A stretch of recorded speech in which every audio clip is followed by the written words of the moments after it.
तो हेलो दोस्तों, आज मैं क्लास 10 विषय गणित में प्रश्नावली 5.2 में क्वेश्चन नंबर 8 को आज मैं हल करूंगा। यानी कि 7वें क्वेश्चन को मैं अगले वीडियो में हल कर चुका हूं। आज मैं 8वें क्वेश्चन को हल करूंगा।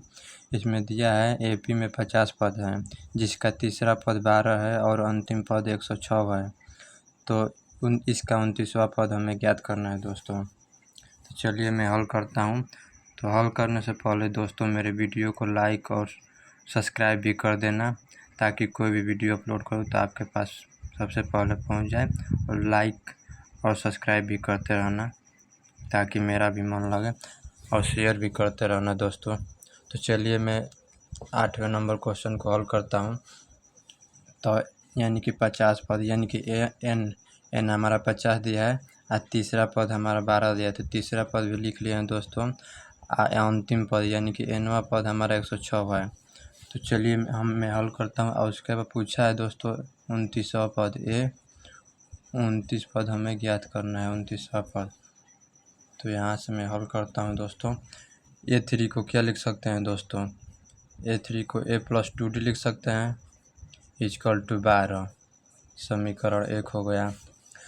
एपी में दोस्तों कह रहा है कि एपी में 85 पद हैं, यानी कि 50 पद हैं, 50 से ज़्यादा पद नहीं है। एपी में जो पद हैं वो 85 हैं, यानी कि अंतिमा पद कौन सा है? 50 है।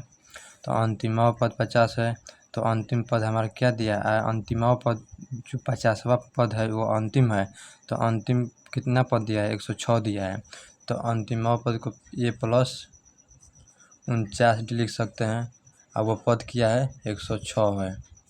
जो 50वां पद है दोस्तों 106 है, और वही जो अंतिम नंबर है वो 85 है इसमें एपी में।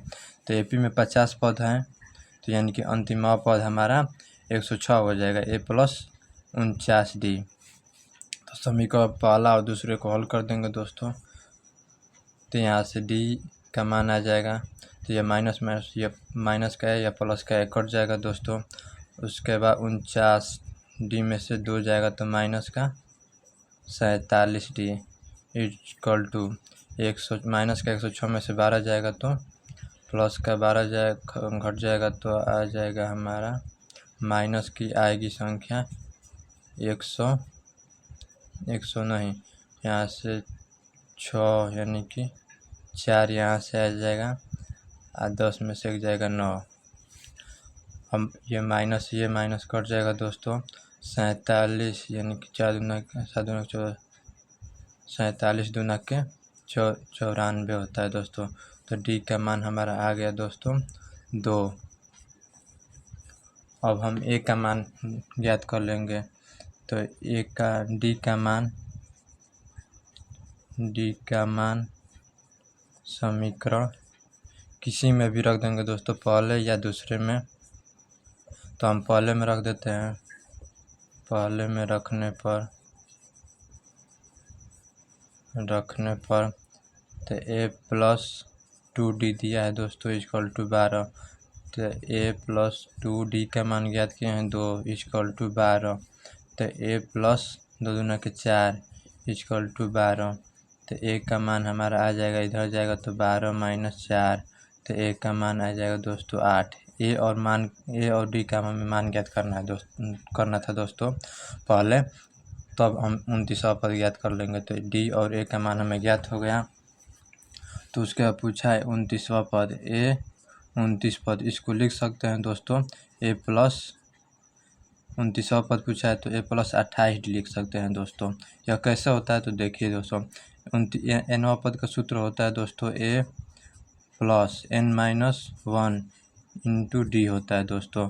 तो a+n या nवां पद होता है दोस्तों, तो n के स्थान पर क्या है हमारा 29 है। तो 29 यहाँ पर रख लेंगे -1 इंटू डी। तो a+29 में से 1 जाएगा दोस्तों, तो क्या हो जाएगा 28 हो जाएगा, 28d। इसी को हम लिखे थे दोस्तों a+28d, यानी कि जो हमारा 29वां पद होता है दोस्तों तो a+28d होता है। जब हम एपी का जब मानक रूप देखेंगे ना दोस्तों, व्यापक रूप, तो 29वां पद जो देखेंगे वो a+28d होता है। तो इसी तरफ होता है दोस्तों। तो इसको मिटा देते हैं। तो हमारा 29वां पद पूछा है तो a + 28d हो जाएगा दोस्तों। तो a का मान हम क्या ज्ञात किए हैं दोस्तों? 8। a का मान हम ज्ञात किए हैं, यह a है दोस्तों।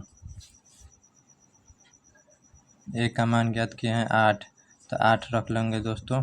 यह 28 और d का मान ज्ञात किए हैं 2, तो × 2, तो 8 + 28 दूना कितना होता है दोस्तों? 56। 28 दूना के 56, 8 56 8 8 6 14 के 4 हाथ लागल 1 और 5 1 6 64, यानी कि 29वां पद हमारा आ गया 64। तो लिख देंगे अतः 29वां पद जो होगा वह 64 होगा दोस्तों। 64 है, यही मेरा आंसर हो गया दोस्तों।